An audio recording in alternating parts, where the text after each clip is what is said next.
Hinangaan ni Coach Tim Cone si Kevin Kembao matapos ang ipinakita nitong bangis sa laban ng Gilas at Saudi Arabia. Inamin naman ni FIBA na paborito ang Australia sa laban nila ng Gilas, Pilipinas. Pero hindi nito'y sinasantabi ang possibility na magtala ng panalo ang grupo ni Coach Tim Cone. At si Coach Tim umaasang madadala nila ang momentum na nakuha nila sa bakbakan ng Gilas at Saudi Arabia patungo sa laban nila ng Australia. Tutukan po natin ang lahat ng yan. Pero bago yan, pakisubscribe, like and share na lang muna para pareho tayong updated. Sa inilabas na pahayag ni Coach Tim Cone, hindi na nito napigilan ng sariling ibida si Kevin Kembao. Ayon sa kanya, espesyal umano ito sa hanay ng Gilas, Pilipinas. Inamin din niya na bagamat nakikipag-agawan ito sa minutong ibinibigay niya, patuloy naman itong nagpapakita ng maayos na performance. Narito ang kanyang pahayag. Tutukan natin si Coach Tim sa report ni Jerry Ramos sa Spin. Hindi natatakot si Kevin sa mga mahahalagang sandali. Sa tingin ko, yan ang pinakamagandang paraan para ilarawan siya. Wala siyang inuurungang hamon Ganun ang klase ng personality niya. Palagi niyang ibinibigay ang lahat sa laro. At hindi siya natatakot na umako ng responsibilidad at tumira sa mga mahahalagang pagkakataon kapag kinakailangan. At hindi lahat ng player ay ganyan. Kaya siya espesyal. Lumalaban siya para sa pwesto niya, para sa mga minuto niya sa court. At patuloy niya kaming pinabibilib. Alam niya, para sa akin, dapat lang talaga na ganito yung matanggap na papuri ni Kevin Kembao sa kanyang mentor Ang laki kasi ng role niya sa magkakasunod na panalo ng Gilas, di ba? Ibig sabihin, nagda-deliver talaga siya kapag hinugot ni Coach Tim sa bench. Hindi lang basta deliver yung mahahalaga at crucial na minuto. Doon talaga siya bumibira ng pagkamada. Hindi basta malilimutan ng ginawa niya versus Saudi Arabia, di ba? Isa siya sa mga bumira, lalo na sa overtime. Ang bigat ng ginawa niya doon. Sa ngayon, meron siyang average na 10.8 points, 1.8 rebounds at 2 assists. Pumapangatlo po siya sa scoring sa hanay ng Gilas, Pilipinas sa kanyang tinalang statistics. Kaya natural talaga na ganito ang ibato sa kanya ni Coach Tim Cone. Sa ngayon, sa tingin natin nakuha niya na yung tiwala ni Coach Tim. Kaya hindi na tayo magugulat kung mas dagdagan pa ni Coach Tim ang mga minutong ibibigay niya kay Kevin Kembao sa bakbakan ng Gilas at Australia. Sa tingin ko, dapat lang kasi kakailanganin natin ng katulad ni KQ. Ang tapang niyang ipinakita sa laban ng Gilas at Saudi Arabia.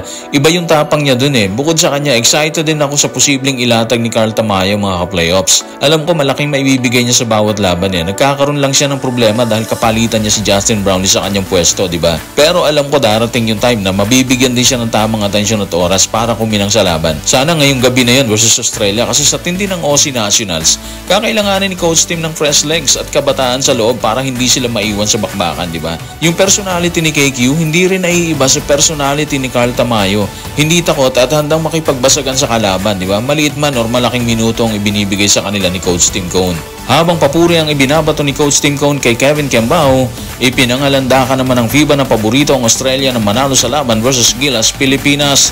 Subalit ayon sa kanya, hindi niya inaalis ang possibility na magkaroon ng isang matinding upset pabor sa mga bata ni Coach Tim Cone. Narito ang kanyang kwento.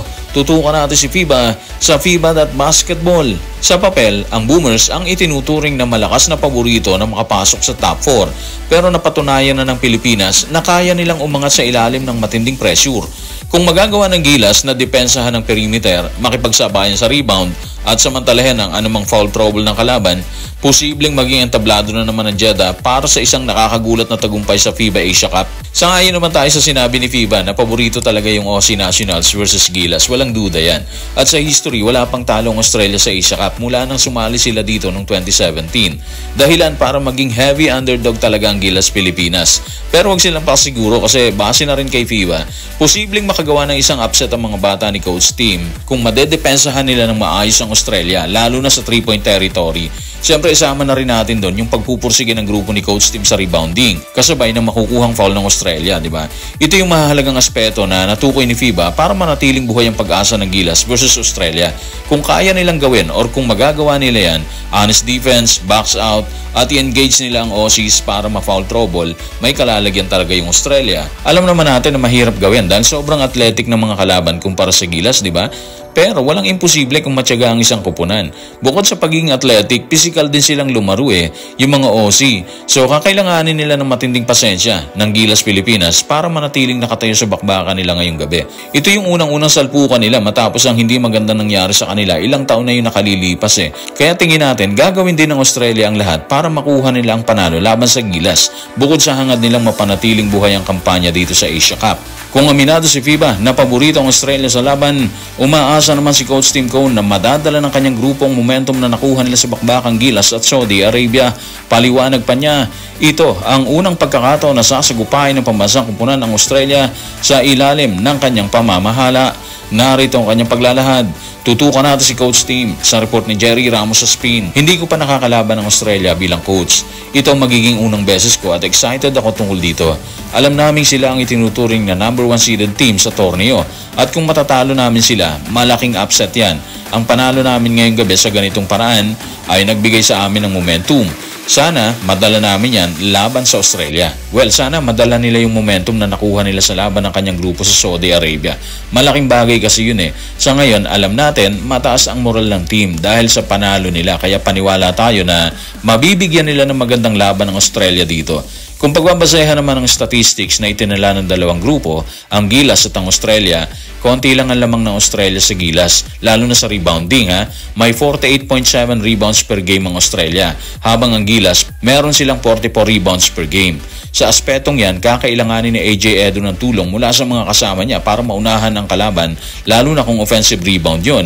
Yun ang pagkakataon kasi para magkaroon tayo ng second chance point. Bukod sa rebounding, pwede rin gamitin ng Gilas ang pagiging malapit ng Australia sa foul. Base kasi sa record, nagtatala sila or yung Australia ng 21 fouls per game. Pangalawa raw yan sa torneo ayon mismo kay FIBA ha? Kaya kung masasamantala ng Gilas ang pagiging lapitin ng kalaban sa foul, magbe-benefit sila dun sa free throw na ayon pa rin kay FIBA, tumutodas ang Gilas ng 70% per game. Malaki po yun para sa isang kupunan. Hindi na masama kaya pwede nilang magamit ang free throw line para makapagtala ng puntos. So abang-abang na lang tayo mga ka-playoffs. Ilang oras na lang yan eh at huwag kalimutan maganda ng popcorn ha. Yung mga misis natin, ihiwalay muna natin kasi malimit, sigaw sila ng sigaw. Tapos may kurot pa kapag nakakashoot ang Gilas. So guys, maraming salamat.